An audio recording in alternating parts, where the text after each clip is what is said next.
The history of photojournalism has recorded many notable men and women, but especially in India, we have had photojournalists who have contributed a lot in their time and have recorded both political, cultural, and many other events. The pioneering Homai Vyarawalla was the only photographer with a public profile of a photojournalist in her time. We have with us Professor Sabina Gadi-Hoek, who's had the privilege to know Homai intimately for 15 years. She first met Homai in 1997 when she was making a film on 3 women photographers called 3 Women and a Camera. And subsequently, she wrote a book on her in 2006 called Camera Chronicles of Homai Vyarawalla. She has curated several exhibitions on her work.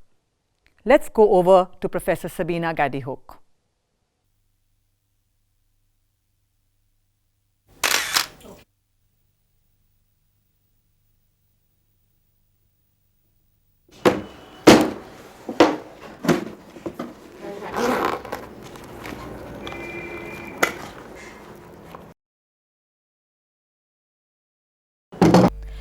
Hello and welcome to this short segment on Homai Vyarawalla, who was India's first woman press photographer from the late 1930s to 1970.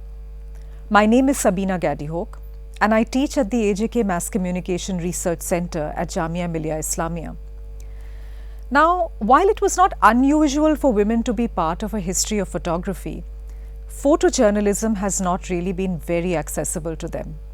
One famous example that comes to mind is the American correspondent for Life magazine, Margaret Burke White. Then there are her fellow Americans, Dorothea Lange and Esther Bubbly, who also shot iconic images of the Great Depression in the 1930s.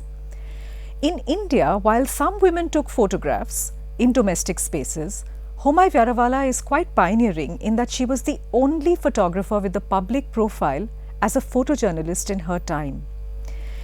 It's not surprising that the architect of our constitution, B.R. Ambedkar, once asked her, "How did you get into this rough crowd?" Creator of a rich archive of historical images, this lady in the rough crowd, as I called her, distinguished herself by photographing for over 3 decades. I was very privileged to know Homai intimately for 15 years. I first met her in 1997 when I was making a film on 3 women photographers. It was called 3 Women and a Camera, and subsequently I wrote a book on her in 2006 called Camera Chronicles of Homai Vyarawalla. I curated several exhibitions on her work. Ours was a long friendship and journey, but let us start at the beginning. Homai Vyarawalla was born in 1913 in Navsari in Gujarat, and you'd be surprised to know that she lived for almost a century, passing away in January 2012, just a month before her 99th birthday. Her father was an actor in a travelling Parsi Urdu theatre company and her mother was a homemaker. Homai belonged to the small but progressive and cosmopolitan Parsi community in India. She grew up in Bombay, where she was a student at the Sir J.J. School of Arts, and she learned photography from her then boyfriend Manekshaw during the 1930s. After her marriage, the couple moved to Delhi in 1942 to join the Far Eastern Bureau, which was the publicity wing of the British government during World War II. While both had been inducted as photographers, Manekshaw gradually moved away from active photography to take care of the darkroom and printing, while Homai's job profile required her to cover major events and significant people for what now became the British Information Services. She took iconic pictures of the transfer of power and the events around independence. So if you think of all those famous photographs like the swearing-in ceremony on August 14, 1947, the hoisting of the flag at Red Fort, the funeral of Gandhi a year later in 1948, and images of her favorite and photogenic subject, India's first Prime Minister Jawaharlal Nehru, they've all circulated widely. She also documented the early years of nation building, the creation of infrastructure like dams and steel plants, hospitals, as well as projects, all kinds of projects, educational, cultural institutions. She also captured the state visits of the most famous names in 20th century history. There was the Shah of Iran, the civil rights leader Martin Luther King, the Premier of Vietnam Ho Chi Minh, Marshal Tito of Yugoslavia, the Russian leaders Brezhnev and Khrushchev, President Nasser of Egypt. I mean, these are just some of the names. And we can pause and look at some of these images.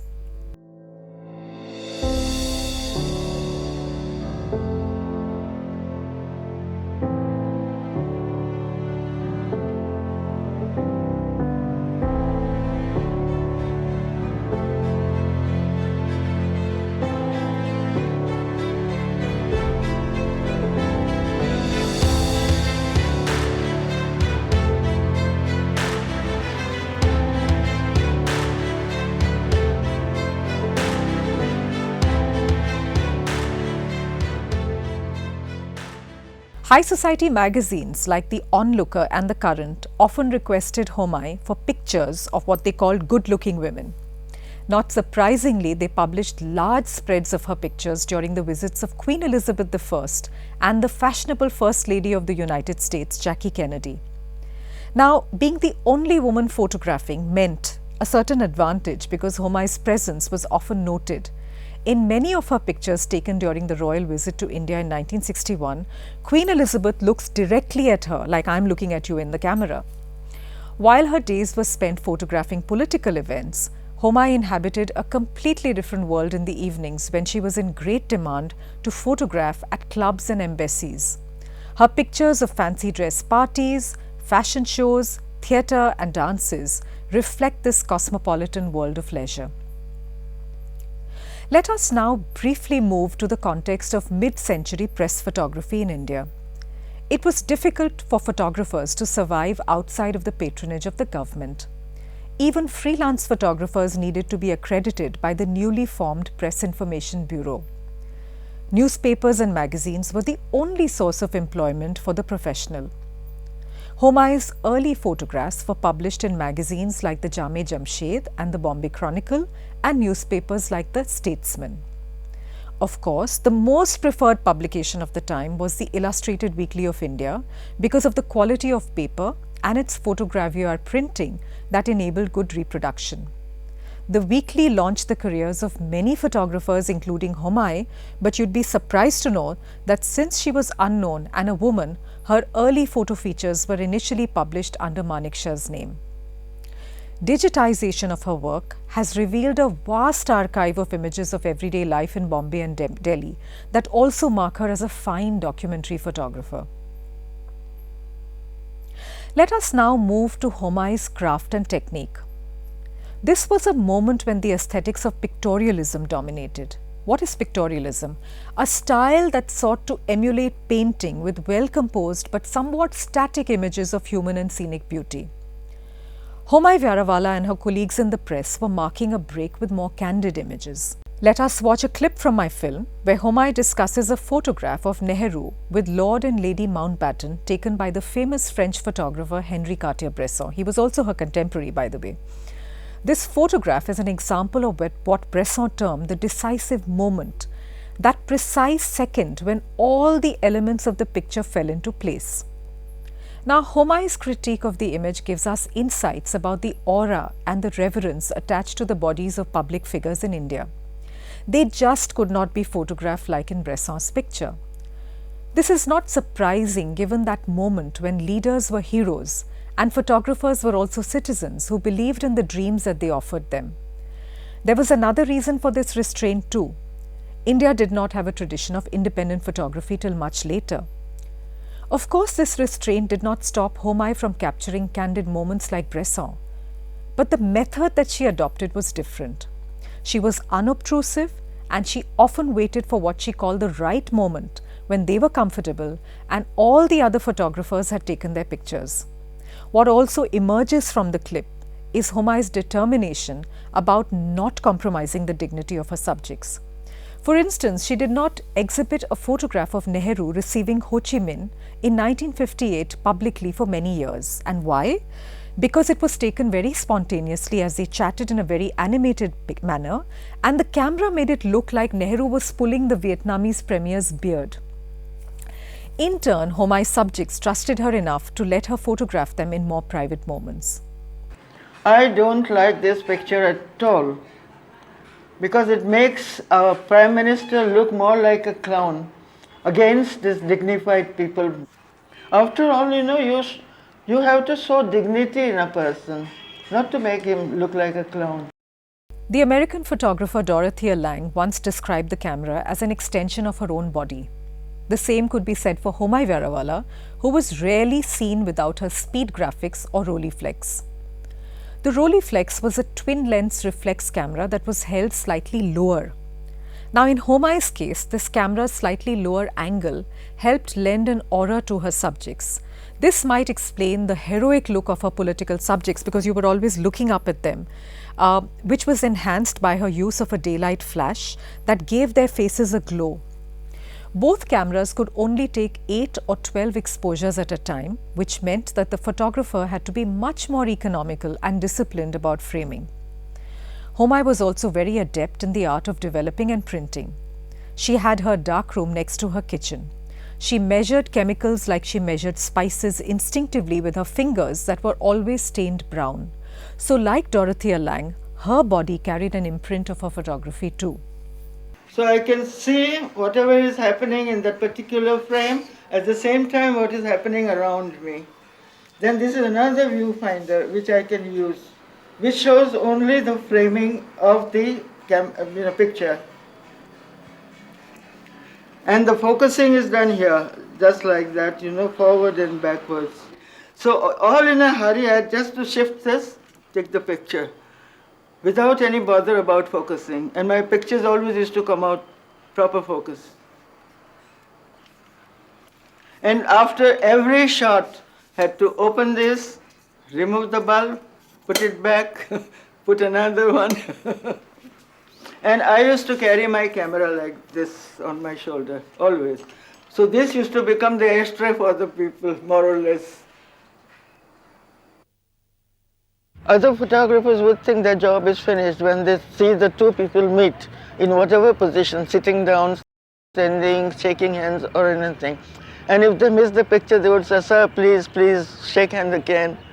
I would just go on watching. I wouldn't take pictures after that, And then I would stay in one corner, just waiting for the right moment when they were unconscious of the cameras around them. And then I would just step forward, click and get out, So they would be surprised to see for the first time a woman coming out with a camera, and the very look on their face would be that of surprise and, all natural. And I would be getting the best of shots out of that.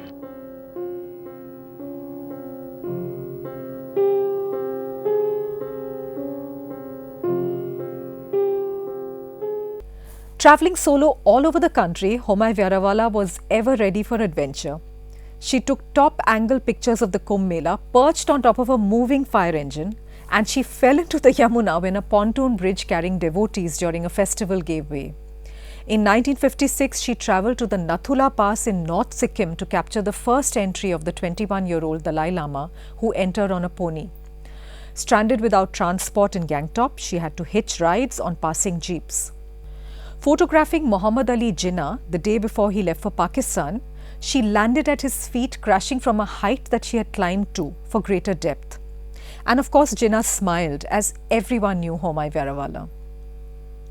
As the only woman press photographer, Homai had a good working relationship with her male colleagues, many of whom lovingly nicknamed her Mummy. She shrewdly noted that this kept her on a pedestal, a survival strategy that she used to her advantage. Karayappa used to call me, Energy. He never used to call me by my name. He just said, "Hello, Energy, how are you? Still climbing trees?" And Rajaji said I was a new phenomenon. All sorts of names I used to have. People used to be happy when they saw me.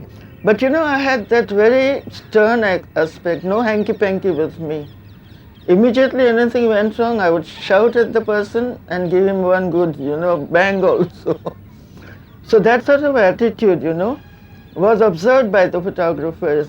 So one of them, Mr. Satakopan, who was older by about 8 years than me, he started calling me Mummy.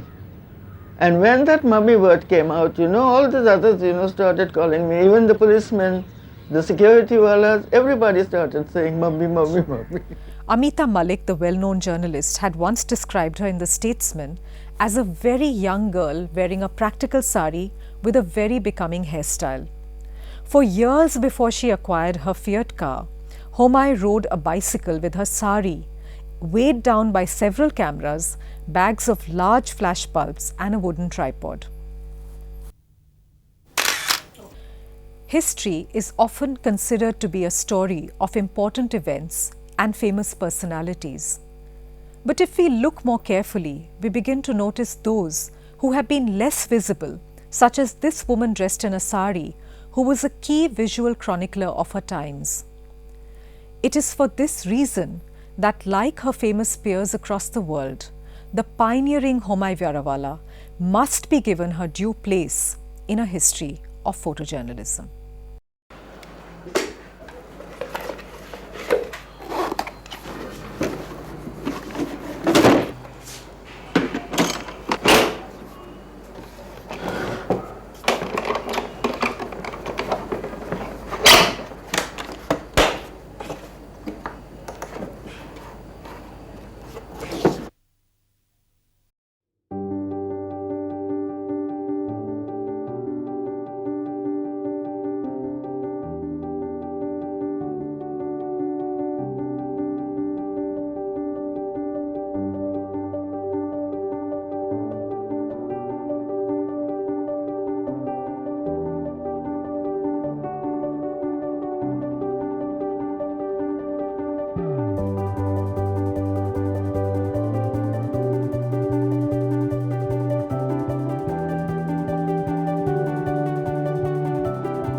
In this video, we have learnt about the life and work of India's first woman press photographer, Homai Vyarawalla. Professor Sabina Gadi-Hoke has shared with us numerous anecdotes about her life and work. We hope that you found this video engaging, interesting, and inspiring.